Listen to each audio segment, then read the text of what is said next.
இன்றைக்கி அம்மா பண்ணுற ஸ்நாக்ஸ்லேயே ரொம்ப மிஸ் பண்ணுற ஒன்று அப்படின்னு கேட்டிங்கன்னா இதுதாங்க. ரொம்ப ஹெல்த்தியாகவும் இருக்கும், ரொம்ப ஈஸியாகவும் இருக்கும். அதை விட அம்மா பண்ணி கொடுக்கலையே அப்படிங்கிற ஃபீல் தான் எப்போவுமே இருக்கும்.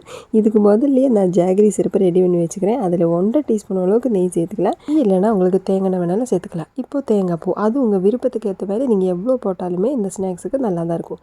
இப்போ நல்லா கொதிக்க விட்டதுக்கப்புறமா சின்ன பழம் இருக்குது பார்த்திங்களா, அது இந்த மாதிரி பீஸாக கட் பண்ணி இதில் போட்டுக்கலாம்.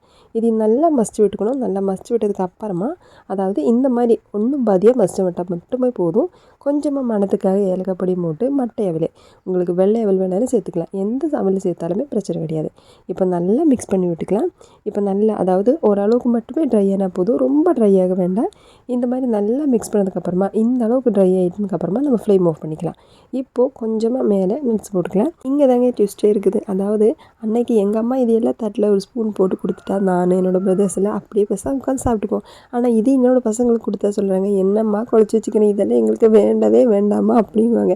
அதுக்கு தான் இந்த சின்ன ட்விஸ்ட்டு. இந்த மாதிரி உருண்டை பிடிச்சி கொடுத்தா அதுதான் இது அப்படின்னு அவங்களுக்கு தெரியாது இல்லையா. சாப்பிட்டு முடிச்சதுக்கப்புறம் சொல்லிக்கலாம். என்ன ஸ்நாக்ஸ் சாப்பிட வைக்கிறதுக்கு கண்டிப்பாக இந்த மாதிரியெல்லாம் யோசிக்காமல் வேறு வழி இல்லை இல்லைங்களா.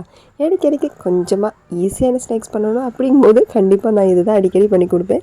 நீங்களும் மிஸ் பண்ணாமல் ட்ரை பண்ணி கொடுக்கலாம். ரொம்ப ஹெல்த்தியான ஸ்நாக்ஸு, ரொம்ப ஈஸியான ஸ்நாக்ஸு, ரொம்ப டேஸ்டியான ஸ்நாக்ஸு. மிஸ் பண்ணாமல் ட்ரை பண்ணி பாருங்கள்.